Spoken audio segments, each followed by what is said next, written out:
السلام علیکم ورحمۃ اللہ وبرکاتہ۔ دوستو، آج ہم بات کریں گے ایک ٹاپک کے اوپر، بزنس کہہ لیں یا تجارت کہہ لیں، اس کے اوپر بات کریں گے۔ قرآن میں اور حدیث میں بہت ساری حدیثیں، بہت سارے قرآن کی آیت ہیں۔ اللہ نے اس کے بارے میں، بزنس تجارت کے بارے میں کیسے کرنا ہے، کیا کرنا ہے، ہمارے نبی صلی اللہ علیہ وسلم نے بھی بہت ساری حدیثیں بتائی ہیں، بہت سارے طریقے بتائے ہیں۔ انشاءاللہ اگر ہم اس کے سیکھ کر اور بزنس کریں گے تو کامیاب بھی ہوں گے اور خوب برکت بھی ہوگی، اور اللہ کا حکم بھی پورا ہوگا، نبی کا سنت بھی ادا ہوگی، اور مال میں خوب برکت ہوگی۔ اور اسلام نے طریقہ بھی سکھایا ہے۔ تجارت اور خرید و فروخت انسان کی ایک بڑی ضرورت ہے۔ اسلام نے تجارت کے بارے میں ایسی باتیں اور ایسے اصول بیان کیے ہیں جو سب سے زیادہ بہتر اور انسانوں کی طبیعت اور مزاج کے مطابق ہیں۔ اگر تجارت اسلامی اصول کے مطابق کی جائے تو وہ دنیا میں خیر و بھلائی اور برکت کا ذریعہ بنے گی، اور دین میں ترقی اور آخرت میں کامیابی کا سبب ہوگی۔ اور اگر تجارت اسلامی طریقے سے ہٹ کر اپنی طبیعت کے موافق کی جائے گی تو اس سے دنیا کا بھی نقصان ہوگا اور آخرت کا بھی نقصان ہوگا۔ آپ دیکھ رہے ہوں گے بہت سارے لوگ پریشان ہیں، کام نہیں چل رہا ہے، دھندا نہیں چل رہا ہے۔ اس کی وجہ یہی ہے کہ ہم نے تجارت کو بغیر سیکھے کیا ہے، بغیر اللہ کے حکم کے کیا ہے، نبی کا اس میں طریقہ نہیں ہے، اسی وجہ سے اس میں برکت بھی نہیں ہو رہی اور بزنس بھی نہیں چل رہا ہے۔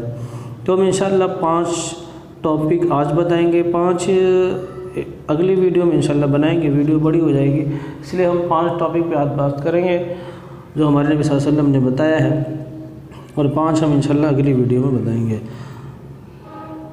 اور حضرت عمر رضی اللہ عنہ نے اپنی خلافت میں یہ اعلان کرا دیا تھا کہ جو شخص اسلام کے اصول تجارت کو نہیں جانتا وہ ہماری مارکیٹ نہ آئے۔ تجارت کے بارے میں اسلام نے جو باتیں بتائی ہیں اور جو ہدایت دی ہیں، ان میں سے بنیادی باتیں انشاءاللہ ہم آپ کو بتائیں گے، جن کو سمجھنا آسان ہے اور جس کو جاننا ہر تجارت کرنے والے پر ضروری بھی ہے۔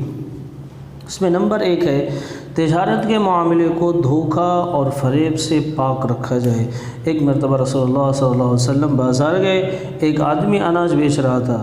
آپ صلی اللہ علیہ وسلم اس جگہ کھڑے ہو گئے اور اپنا ہاتھ اناج کے ڈھیر میں داخل کر دیا۔ اندر آپ کو تری محسوس ہوئی، اوپر سے اناج سوکھا تھا اور اندر سے بھیگا تھا۔ آپ صلی اللہ علیہ وسلم نے اس آدمی سے کہا، اے غلہ بیچنے والے، یہ کیا ہے؟ اس نے کہا، اے اللہ کے رسول، بارش ہو گئی تھی اس لیے اناج بھیگ گیا تھا۔ آپ صلی اللہ علیہ وسلم نے فرمایا کہ تم نے کیوں نہیں بھیگے ہوئے اناج کو اوپر رکھ دیا تاکہ خریدنے والا اسے دیکھ لیتا؟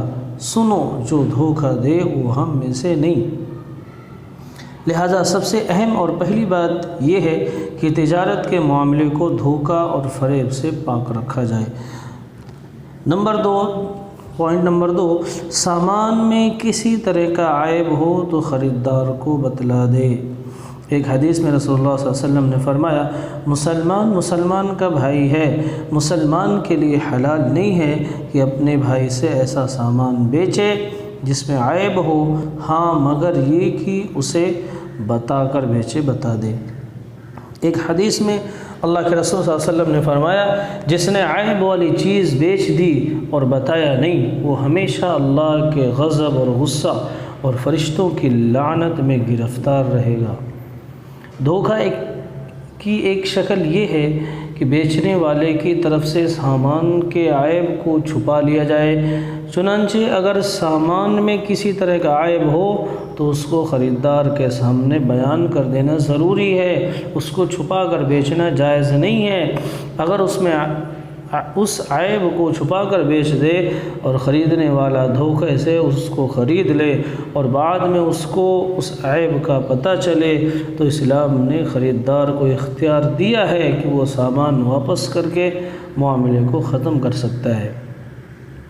پوائنٹ نمبر 3، تجارت میں سچ بولنا ضروری ہے۔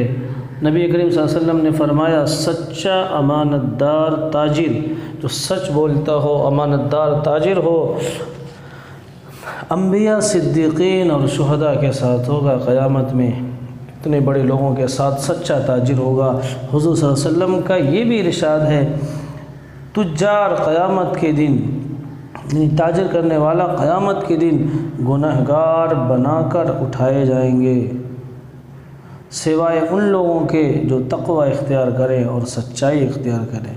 تجارت میں سچ بولنا بھی ضروری ہے، اور تاجر بزنس کرنے والے نے جو سامان جتنی قیمت میں خریدا ہے، اگر گاہک پوچھے کہ یہ سامان آپ نے کتنے میں خریدا ہے، اب یا تو اس کو قیمت نہ بتائے، اور اگر بتائے تو صحیح قیمت بتائے، زیادہ بتانا جائز نہیں ہے۔ یہ سراسر جھوٹ اور دھوکہ ہی کی ایک شکل ہے۔ یعنی بہت سارے لوگ ایسے ہوتے ہیں جو سامان تو خرید کے لاتے ہیں کم پیسے میں، لیکن بتاتے ہیں بہت زیادہ۔ تو اگر خریدنے والا آپ سے پوچھ لے کہ یہ سامان کتنے کا ہے، تو یا تو پھر آپ بتاؤ نہیں، یا تو پھر سچ بتاؤ، جھوٹ نہیں بولو، جھوٹ بول کے مت بیچو۔ تم سامان جتنے میں لائے اتنے میں بیچو، یا منافع تو ہر انسان کمانا چاہے تو منافع کماؤ، منع نہیں ہے۔ تم 10 کی چیز 100 میں بیچو، منع نہیں ہے، مگر جھوٹ بول کے مت بیچو۔ یہ مطلب ہے، یہ کہنے کا مقصد ہے کہ جھوٹ بول کے مت بیچو، یا تو تم سامان کی قیمت اس کو بتاؤ نہیں، یا تو بتاؤ تو سچ بتاؤ۔ پوائنٹ نمبر 4، مسلمان بھائی کے بھاؤ پر بھاؤ لگانا جائز نہیں ہے۔ کمپٹیشن جسے کہتے ہیں، کبھی ایسا ہوتا ہے کہ بیچنے والا ایک سامان کا بھاؤ لگاتا ہے اور خریدنے والا اس کی قیمت بولتا ہے۔ اسی دوران، اسی بیچ ایک تیسرا آدمی آ جاتا ہے، بیچ میں تیسرا آدمی آ جاتا ہے، اور وہ بڑھ چڑھ کر بولی بولتا ہے۔ اس کا مقصد سامان خریدنا نہیں ہے ہوتا، بلکہ محض قیمت کو بڑھانا ہوتا ہے، اور اصل خریدنے والا اس سے دھوکہ کھا کر زیادہ قیمت میں خریدنے پر مجبور ہو جاتا ہے۔ اسلام نے اس سے بھی روکا ہے کہ کوئی شخص جو خریدنے کا ارادہ نہیں رکھتا، بیچ میں آ کر خواہ مخواہ قیمت بڑھا کر نہ بولے۔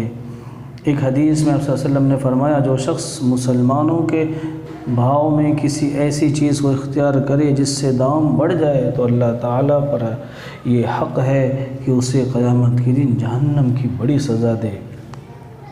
پوائنٹ نمبر 5، تجارت ایسی چیزوں کی نہ ہو جو گناہ کے کاموں میں مددگار ہو۔ سورہ مائدہ میں اللہ تعالیٰ کا ارشاد ہے، نیکی اور تقوی کے کاموں میں ایک دوسرے کے ساتھ تعاون کرو، اور گناہ اور ظلم میں تعاون نہ کرو، مدد نہ کرو، اور اللہ سے ڈرتے رہو، بے شک اللہ کا عذاب بڑا سخت ہے۔ لہذا اسلام نے جن چیزوں کو ناجائز اور حرام کہا ہے، ان کو ناقابل استعمال قرار دیا ہے، اور خرید و فروخت کے ذریعے ان چیزوں کی عزت ہوتی ہے، تو ایسی تمام چیزوں کی تجارت اور خرید و فروخت اسلام میں جائز نہیں ہے۔ چنانچہ سور اور مردار کی خرید و فروخت سے منع کیا گیا ہے، اور شراب بیچنے کی اجازت نہیں دی گئی ہے۔ جاندار کی تصویروں کو بیچنا بھی جائز نہیں ہے، کیونکہ ان چیزوں کی خرید و فروخت سے ان کی عظمت ٹپکتی ہے، اور وہ گناہ کے پھیلنے کا ذریعہ ہے۔ مومن کی شان یہ ہے کہ وہ ہمیشہ نیکی اور بھلائی کے کاموں میں تعاون کرے، اور برائی اور گناہ کے کاموں میں تعاون کرنے سے بچے۔ یہ 5 پوائنٹ ہے، انشاءاللہ آگے بھی ہم 5 بتائیں گے۔ اللہ تعالی ہم سب کو ان باتوں پر عمل کرنے کی توفیق عطا فرمائے۔ السلام علیکم ورحمۃ اللہ وبرکاتہ۔